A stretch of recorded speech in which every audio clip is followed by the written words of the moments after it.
Hey guys, today what I've got here is a product review. This is Daniel Smith's Natural Yellow Ochre, and I was slightly curious about what does this mean. I mean, natural, and how does it differ from the regular factory-made pigments. So let's check that out. And before commencing this, I actually previously did use a Sennelier yellow ochre, and that yellow ochre was very nice, heavily loaded with pigment, but it wasn't a, pure pigment, color, but it produced the same result as this one. So possibly this is also a mixed item. Shows that it's PY43, so it is a single pigment color. But the Sennelier one was pretty nice, and it took me almost 4 months to finish that. Whereas this, 120 ml of this and is equal to 37 ml of that Sennelier, and this is again 37 ml. So I think the result will be similar, but let's check this out, the pigment behavior and also the pigment load. So this is the regular zone palette. I'm going to test that out.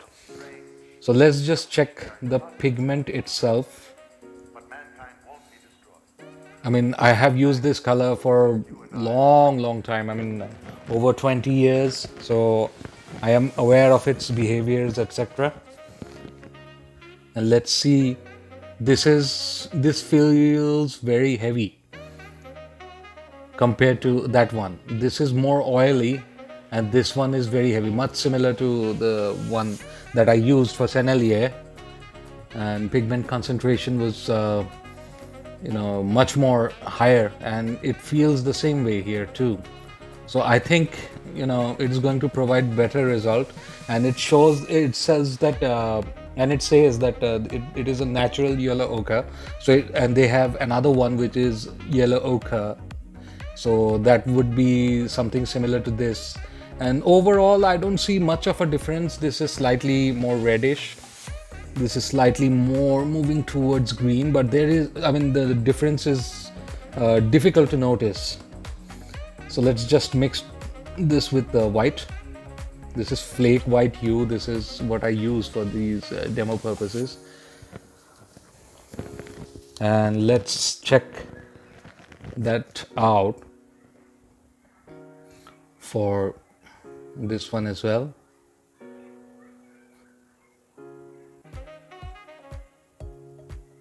This one obviously is more, easily movable.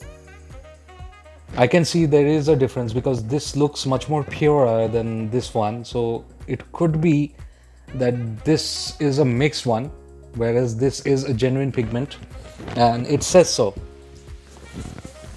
What I can do is I can just tint it more. Let's see, where does it go?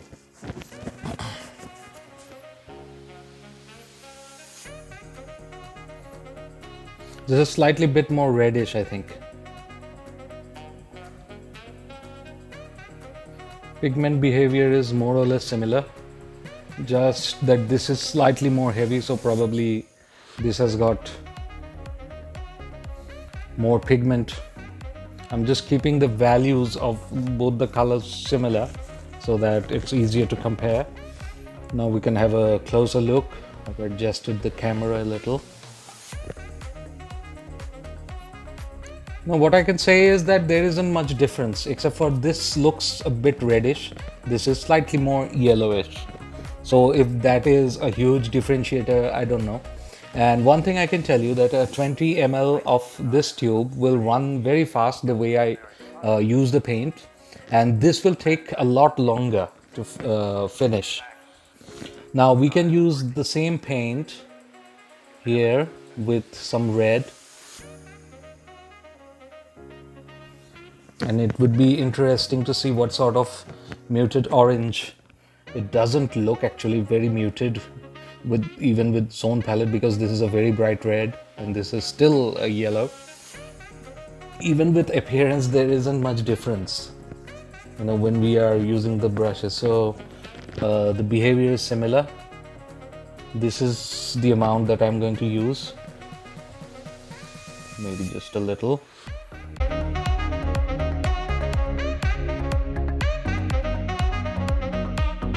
need to add a bit more of this.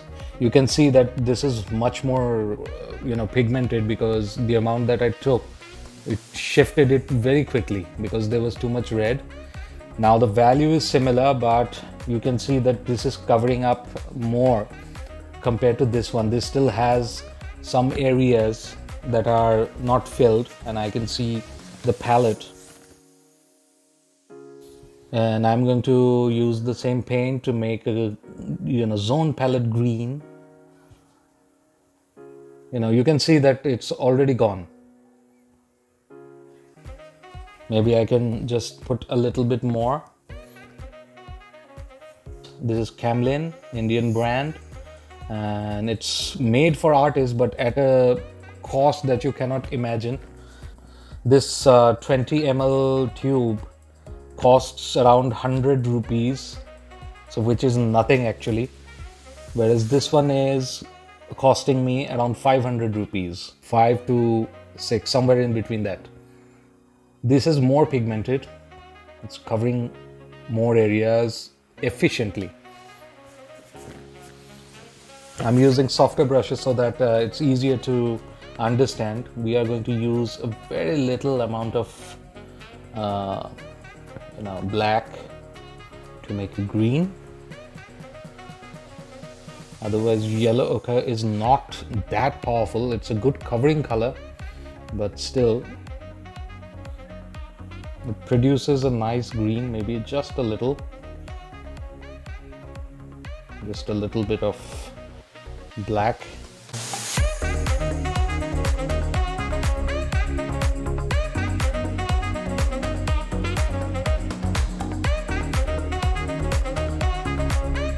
Slight amount of white, and let's see what happens. When I add white, it goes towards blue side, maybe just a touch of yellow to retain the greenness. Is it the same value?